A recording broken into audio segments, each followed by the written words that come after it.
اچھا سر کہا جاتا ہے جی سوشلسٹ بڑے اسلام مخالف ہوتے ہیں. آپ کے وہ میں دیکھ رہا تھا کمنٹس آئے ہوتے ہیں نیچے, یہ تو دہری ہے, یہ تو ایتھیسٹ ہے, تو آپ بھی اسلام مخالف ہیں؟ آپ کو لگتا ہے جو آج میں نے گفتگو کی اس میں کوئی مجھے تو بالکل پوائنٹ آف ویو بدل گیا میرا. ہاں تو ایسے ہی ہے. ہم دیکھیں جو ریلیجیس فنڈامنٹلزم ہے, جو ضیاء الحق نے یہاں پہ ایک چیز ڈیولپ کی, پہلے بھی تھی مگر اس نے بالکل اس کو ابھار دیا, ہم اس کی مخالفت کرتے ہیں اور ہم برملا کہتے ہیں. یہ ایک سیاسی مخالفت ہے. مثال طور پہ ہم نے جماعت اسلامی پہ میں نے کئی ویڈیوز بنائے ہیں, ہاں میں نے ڈاکٹر اسرار پہ بنائے ہیں, اور پہ بھی بنا دوں گا اگر آپ کہیں گے تو. مگر ہماری مخالفت کبھی بھی اس میں جو ہے نا بذات خود ریلیجن سے نہیں, ہماری مخالفت ہے ان تحریکوں کے کردار سے اور سیاسی کردار سے. ہماری ان سے مذہب میں بھی نہیں کوئی بہت بڑا اختلاف. ہاں مطلب ہم یہ کہتے ہیں کہ لیو اینڈ لیٹ لیو, ٹھیک ہے آپ بھی صحیح ہو سکتے ہیں, میں بھی غلط ہو سکتا ہوں, یہ کوئی جھگڑا نہیں ہے ہمارے لیے, ایشو نہیں ہے ہمارے لیے. ایشو یہ ہے کہ آپ کا سیاسی کردار کیا ہے, وہ نیگیٹو ہے, اس وجہ سے ہم جو ہم پہ تنقید کرتے ہیں. سو یہ ہے بات. تو اور as far as religion is concerned, میں نے جیسے بتایا آپ کو کہ ریلیجن اگر ہم اس کو صحیح اس کے کانٹیکسٹ میں رکھ کے سمجھیں, تمام, میں کسی صرف اسلام کی بات نہیں کر رہا, میں کرسچینٹی کی بھی بات کر رہا ہوں, جوڈیزم کی بھی بات کر رہا ہوں, اور بھی پروفٹس کی بات کر رہا ہوں. آپ اس کو اس کے کانٹیکسٹ میں رکھ کے دیکھیں تو میں اعتماد سے یہ کہہ سکتا ہوں کہ جتنی تاریخ میں نے پڑھی ہے, جتنے ریلیجنز کو میں نے پڑھا ہے, میں نے ہمیشہ یہ چیز پائی ہے کہ جتنے پیغمبر تھے انہوں نے ہمیشہ مظلوموں کا ساتھ دیا. اور اپنے وقت کے جو بڑے بڑے آقا تھے, فرعون تھے اور ظالم بن کے بیٹھے ہوئے تھے, نہ ڈر ہو کے ان کے خلاف اسٹرگل کی ہے.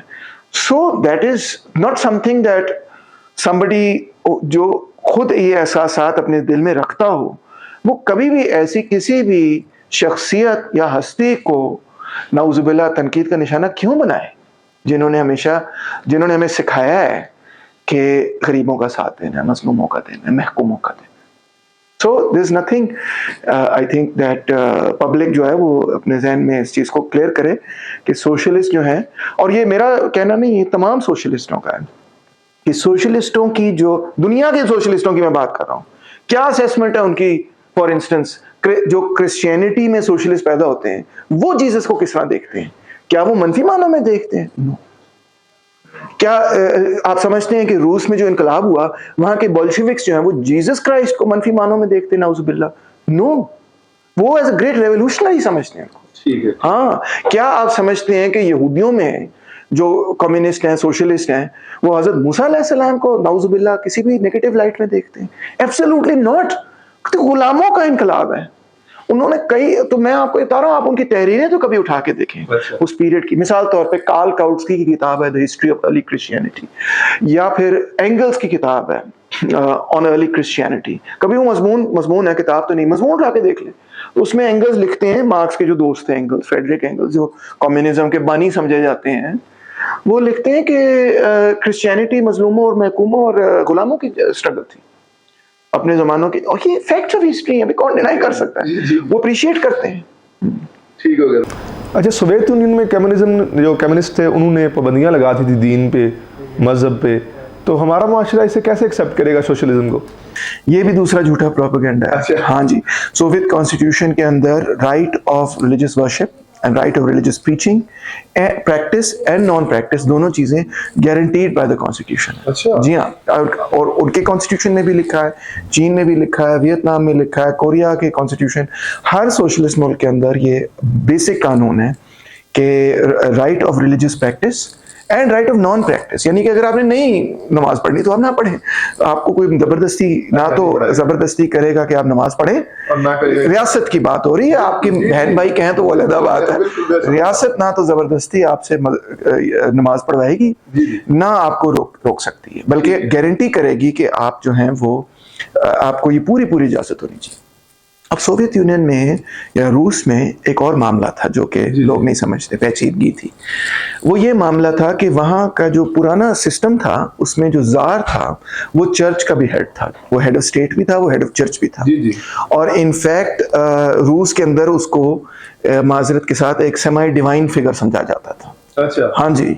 تو اور جو چرچ ایز این ادارہ تھی، کیونکہ زار اس کا ہیڈ تھا، تو چرچ ایز این ایک ادارے کے اعتبار سے سب سے بڑی جاگیردار تھی روس میں. جی ہاں.